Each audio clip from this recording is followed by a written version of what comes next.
Tidak semua sahabat Nabi Muhammad telah wafat. Setidaknya diyakini masih ada satu sahabat Nabi yang masih hidup sampai sekarang, yakni satu pohon yang berada di kawasan Buka Awiyah. Pohon ini dikenal dengan nama pohon Sahabi dan diberi julukan The Only Living Sahabi. Pohon Sahabi terletak di dekat kota Aman, Yordania, serta dilindungi pula oleh pemerintah Yordania. Disebut sebagai sahabat Nabi, dahulu Rasulullah sering beristirahat dan berteduh di bawah pohon tersebut. Pohon Sahabi memiliki arti pohon yang diberkati. Pohon ini menjadi tanaman satu-satunya yang tumbuh di sekitar padang pasir itu.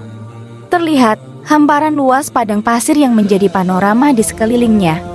Pohon ini diinformasikan sebagai saksi pertemuan Rasulullah dengan biarawan Nasrani bernama Bahira.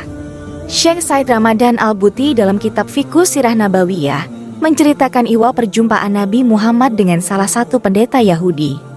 Dalam kitabnya disebutkan, ketika usia Nabi Muhammad genap 12 tahun, Abu Talib melakukan perjalanan ke negeri Syam untuk berdagang bersama kafilah dagang Quraisy. Dia pun mengajak Muhammad kecil untuk ikut serta dalam perjalanan panjang itu.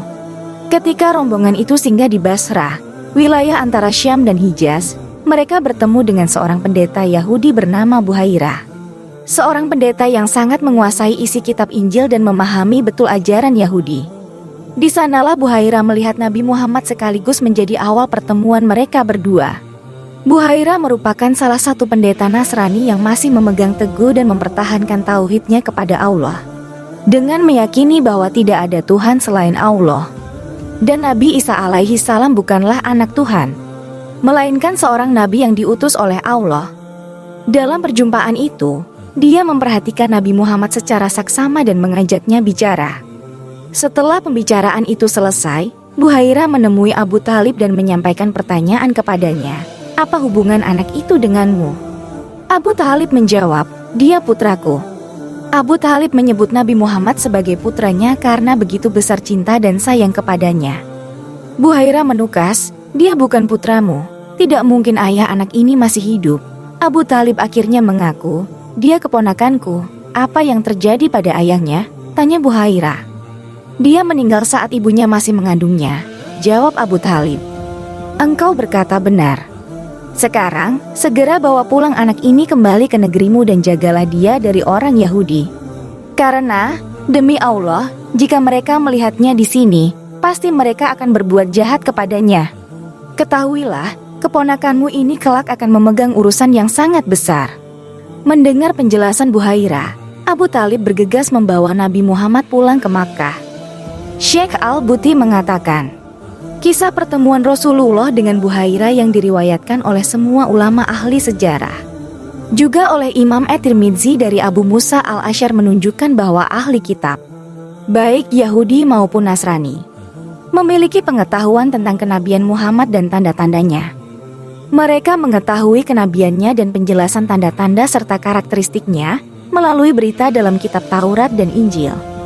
Salah satu dalil yang menjelaskan tentang hal ini adalah dalil yang diriwayatkan oleh ulama ahli sejarah, bahwa kaum Yahudi memohon dengan, dalam kurung perantara, Rasulullah kemenangan atas suku Al-Aus dan Al-Khazraj bahkan sebelum Rasulullah diutus. Mereka berkata, seorang nabi akan diutus tidak lama lagi. Kami akan mengikutinya. Kami akan mengikutinya dalam menumpas kalian seperti ditumpasnya kaum Ad dan Iram. Namun, janji orang Yahudi itu tak ubahnya kata tanpa makna. Ketika nabi yang mereka tunggu-tunggu telah datang, justru mereka sama sekali tidak mengikutinya. Bahkan selalu ingkar pada ajaran-ajaran yang dibawa olehnya. Mereka berjanji untuk setia mengikuti, tapi justru mereka sendiri yang mengingkari. Dalam Al-Quran, sebenarnya Allah sudah menjelaskan tentang sikap asli orang Yahudi, yaitu mereka senantiasa melanggar janji yang telah mereka ucapkan. Allah menurunkan firman-Nya artinya, dan setelah sampai kepada mereka kitab Al-Quran dari Allah yang membenarkan apa yang ada pada mereka, sedangkan sebelumnya mereka memohon kemenangan atas orang-orang kafir. Ternyata setelah sampai kepada mereka apa yang telah mereka ketahui itu, mereka mengingkarinya. Maka laknat Allah bagi orang-orang yang ingkar. Al-Quran, Surat Al-Baqarah, ayat 89. Dalam ayat yang lain juga disebutkan perihal orang-orang kafir yang pasti mengetahui ciri-ciri Nabi Muhammad. Allah berfirman, artinya, Orang-orang yang telah kami beri kitab Taurat dan Injil mengenal Nabi Muhammad seperti mereka mengenal anak-anak mereka sendiri. Sesungguhnya sebagian mereka pasti menyembunyikan kebenaran, padahal mereka mengetahuinya. Al-Quran, Surat Al-Baqarah, ayat 146.